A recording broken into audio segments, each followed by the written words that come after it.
Muhammad Tasik Gelugur dan saya jemput Yang Muhammad Bukit Bendera.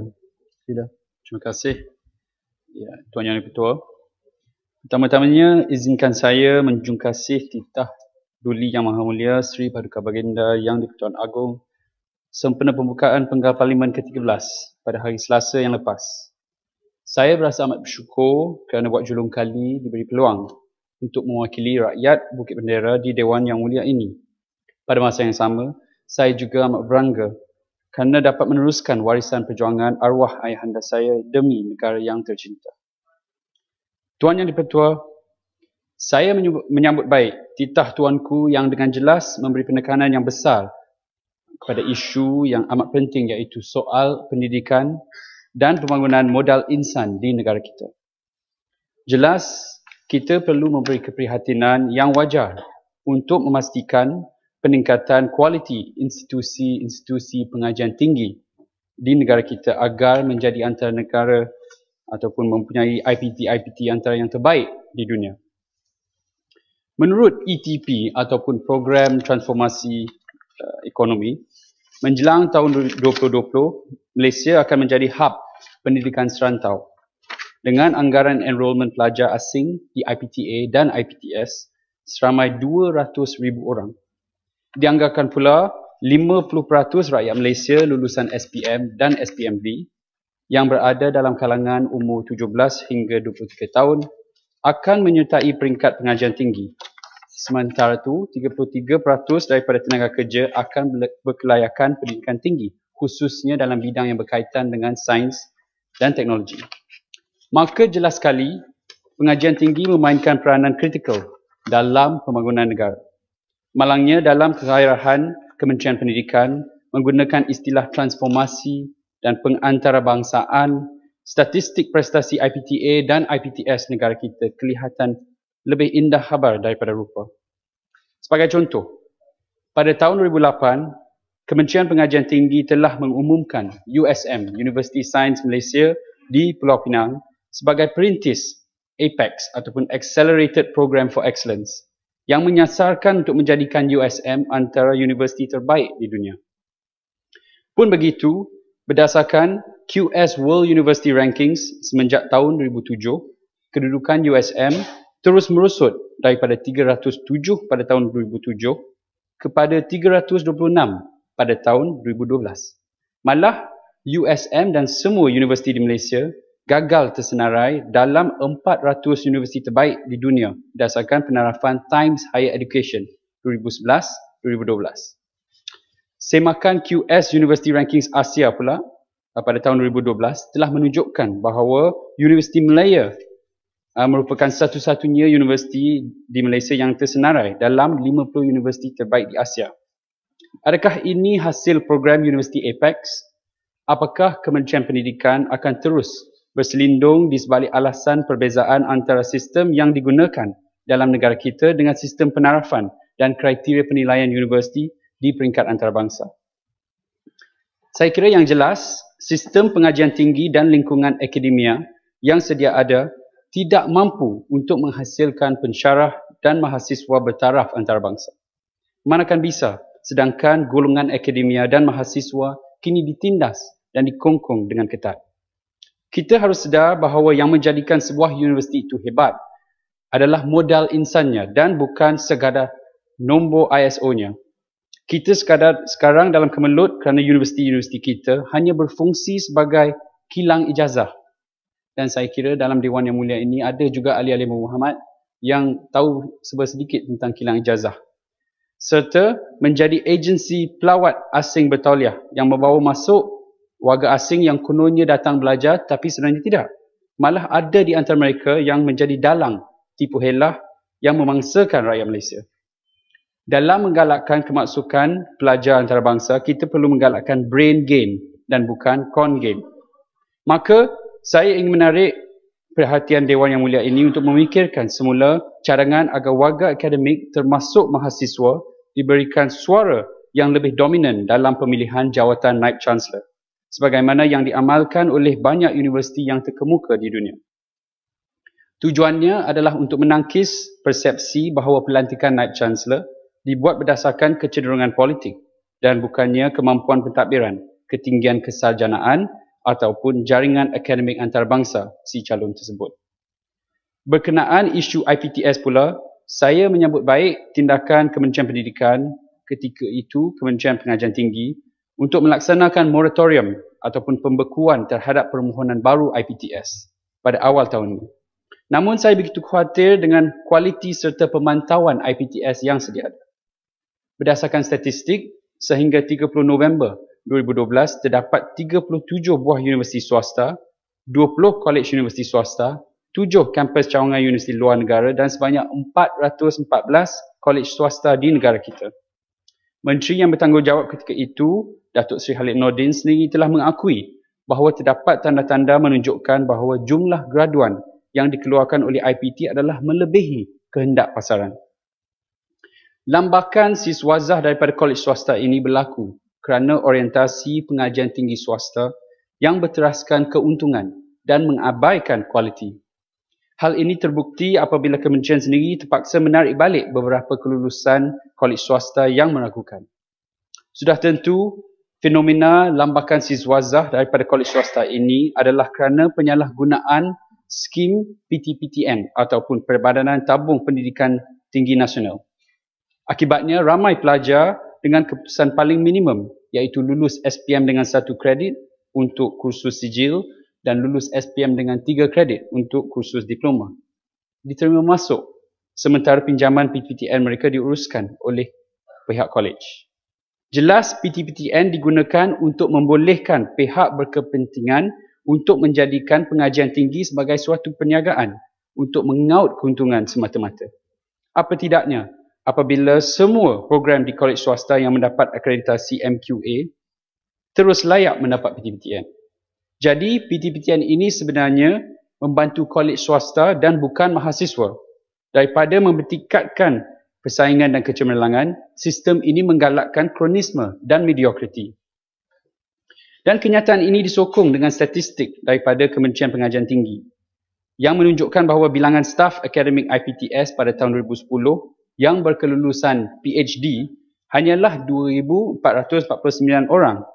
Kebanyakan staf akademik IPTS terdiri daripada lulusan sarjana iaitu seramai 14,300 orang, sarjana muda 11,200 orang, diploma 1,200 orang dan lain-lain kelulusan.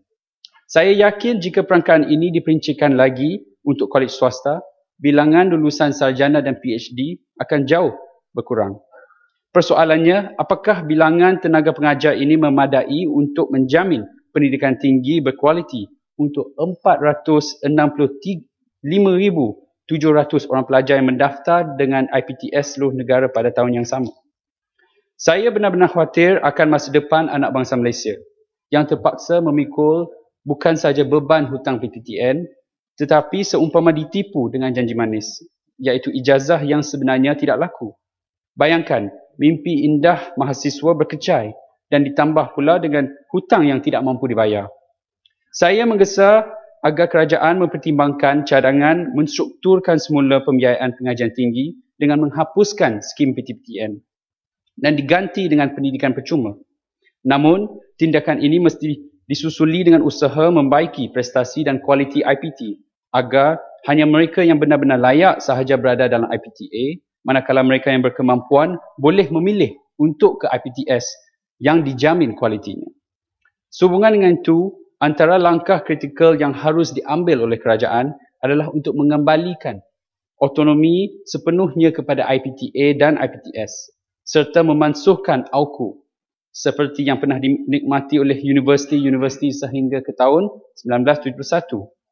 Sebelum itu, pada zaman 60-an, demonstrasi dan bantahan terhadap kerajaan dan Menteri Pelajaran adalah lumrah kehidupan mahasiswa. Malah sering dipimpin oleh Yang Berhormat Pematang Pauh sendiri. Namun mahasiswa tidak dikenakan tindakan sehinggalah penggubalan undang-undang drakonian oleh Menteri Pelajaran yang kemudiannya. Hari ini, kongkongan akademia dan pemangsaan mahasiswa masih lagi berterusan melalui AUKU dan undang-undang yang seangkatan dengannya. Oleh itu, alam pengajian tinggi harus dibebaskan dan dikembalikan ke suasana pra-1971 di mana para ilmuwan menikmati kebebasan akademia, siswa-siswi diberi ruang untuk meluahkan buah fikiran mereka dan di mana kementerian diterajui oleh pemimpin-pemimpin yang jauh lebih berwibawa berbanding yang ada sekarang. Tuan Yang di-Pertua, cabaran pendidikan di negara kita jelas bukan hanya di peringkat pengajian tinggi semata-mata. Malah akar permasalahannya bertunas daripada peringkat sekolah. Kini setelah sekian lama pelaksanaan dasar pendidikan kebangsaan, kita masih lagi jauh daripada mencapai matlamat pertamanya, iaitu untuk melahirkan bangsa Malaysia yang taat setia dan bersatu padu. Jurang kaum antara sekolah kebangsaan dengan sekolah jenis kebangsaan semakin melebar. Menurut laporan awal Pelan Pembangunan Pendidikan Malaysia ataupun National Education Blueprint, jumlah pelajar Cina ke sekolah jenis kebangsaan Cina SJKC telah meningkat daripada 92% pada tahun 2000 kepada 96% pada tahun 2011. Begitu juga dengan pelajar daripada etnik India kepada sekolah jenis kebangsaan Tamil, daripada 47% kepada 56%. Dan jika dibandingkan dengan tahun 1972 dahulu, kegagalan sekolah kebangsaan sebagai ejen pembinaan bangsa Malaysia lebih terselah. Pada tahun tersebut, peratus pelajar Cina dalam SJKC tidak begitu tinggi, malah hanya 75%, sementara yang lain telah memilih sekolah kebangsaan. Hari ini, sekolah kebangsaan sudah seakan-akan menjadi sekolah monoetnik dengan pendaftaran hanya 6% bukan Bumiputera, berbanding 13% pelajar bukan Cina yang mendaftar dalam SJKC. Bayangkan betapa teruknya keadaan sekolah kebangsaan apabila SJKC mempunyai demografi yang lebih pelbagai. Hal ini pasti kerana kebanyakan ibu bapa sudah telah hilang keyakinan dengan kualiti pendidikan di sekolah kebangsaan. Dan tambah mendukacitakan lagi adalah rekod pencapaian pelajar kita dalam program-program penilaian antarabangsa seperti PISA, Program for International Student Assessment yang dianjurkan oleh OECD. Fokus kajian ini adalah untuk menguji kesediaan pelajar sekolah untuk memasuki alam dewasa dan melibatkan pelajar berumur 15 tahun dengan 3 domain utama iaitu matematik, sains dan bacaan. Keputusan PISA tahun 2009 sangat menghampakan, di mana Malaysia berada pada kedudukan yang ke-57 daripada 75 buah negara untuk pencapaian matematik, 52 untuk sains dan 55 untuk bacaan. Sebagai bandingan, Shanghai mencatatkan keputusan kedudukan pertama untuk ketiga-tiga domain, manakala Singapura berada pada kedudukan kedua untuk matematik, keempat untuk sains dan kelima untuk bacaan. Kedudukan Malaysia dalam PISA 2009 membuktikan bahawa Malaysia berada dalam kelompok 20 negara tercorot bersama-sama dengan negara seperti Montenegro, Kazakhstan, Jordan dan Indonesia. Dan kedudukan Malaysia lebih rendah daripada Thailand dalam ketiga-tiga domain. Skor purata Malaysia adalah lebih rendah daripada skor purata negara OECD dan antarabangsa. Sehingga 60% pelajar Malaysia gagal mencapai tahap minimum untuk mengambil bahagian dalam kehidupan secara efektif dan produktif. Dan sementara itu, pelajar-pelajar yang sama, iaitu pelajar dalam kohort 15 tahun, telah mencatat pencapaian yang cemerlang dalam peperiksaan PMR pada tahun yang sama. Bilangan calon PMR pada tahun itu telah meningkat daripada 26,000 pada tahun 2008 kepada 28,000 pada tahun 2009. Sekali lagi kita nampak ketidakselarian yang berlaku antara penilaian antarabangsa dengan penilaian dalaman. Saya kira masa sudah tiba untuk penstrukturan semula yang ketara dalam dasar dan sistem pendidikan negara kita. Pun begitu, perubahan tidak boleh sekadar infrastruktur dan tata cara pendidikan, tapi harus lebih mendalam dan meliputi latihan, insentif, skop tugas guru serta rumbakan kurikulum agar menghasilkan pelajar yang berupaya untuk berfikir dan bukan hanya menjawab soalan peperiksaan. Tuan Yang di-Pertua, dalam soal pembangunan modal insan, titah tuanku juga menyentuh tentang pembangunan belia, termasuklah melalui usaha kerajaan mengarus perdanakan program kesukarelawanan yang diterajui Satu Malaysia for Youth, One Malaysia for Youth. Namun saya masih tidak faham dan tidak jelas mengenai Satu Malaysia for Youth. Adakah ianya semata-mata penjenamaan semula program rakan muda yang telah ditubuhkan pada tahun 1994 yang kini tidak diketahui statusnya masih aktif ataupun telah berkubur tanpa nisan. Selain itu, saya juga berharap agar anak-anak muda benar-benar dilibatkan dalam pertubuhan belia ini, termasuk di peringkat pentadbiran dan pengurusan, dan tidak hanya dijadikan sebagai pemenuh majlis parti pemerintah dan tukang kibar sepanduk I Love PM yang diberi secara percuma.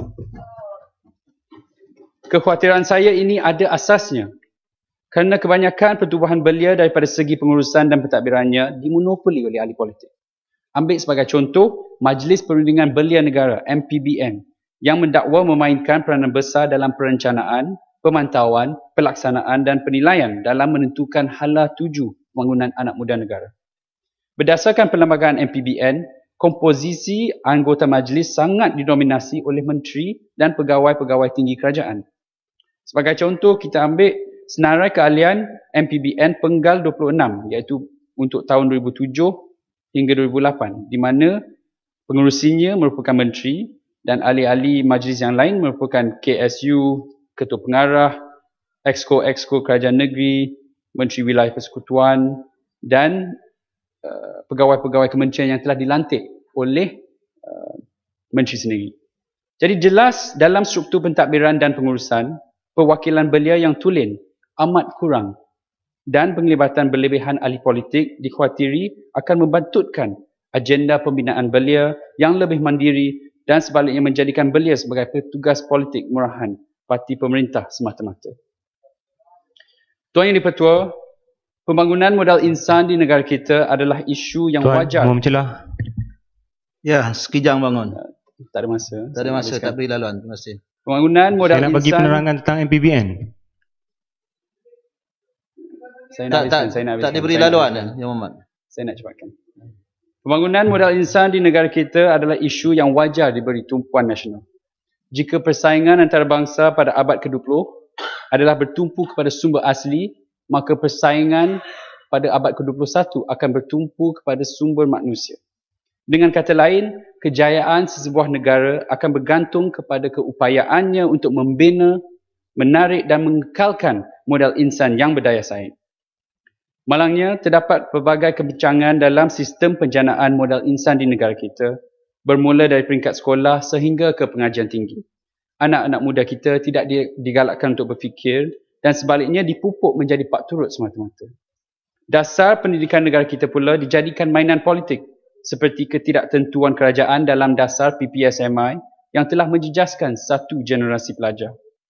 Tambahan pula, segala jenis kongkongan dan sekatan dikenakan demi menghalang. Kena 1 minit.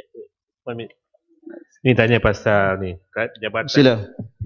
Tanya pasal Jabatan Pelajaran Negeri Johor membentuk pasukan khas untuk pantau guru-guru dan guru besar.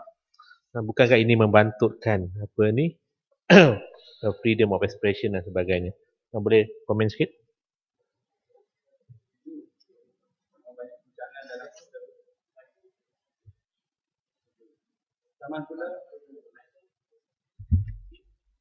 Ya, untuk habiskan. Setuju tadi dengan Ya, golong Yang Mohd. baik, nak bergulung. Tambahan pula, segala jenis kongkongan dan sekatan dikenakan demi menghalang ancaman kepada pemerintah. Sementara daya saingan graduan-graduan kita semua dikadai. Jelas sistem pendidikan kita perlu dibebaskan daripada cengkaman politik dan gagasan yang dangkal. Ini harus dicerminkan dalam perancangan yang akan datang, termasuk dalam laporan akhir Pelan Pembangunan Pendidikan Malaysia, yang sehingga kini belum dilancarkan lagi walaupun 6 daripada 100 inisiatif sudah pun dilaksanakan. Jadi Tuan Yang di-Pertua, izinkan saya untuk berakhir dengan memetik kata-kata Rendra dalam puisinya.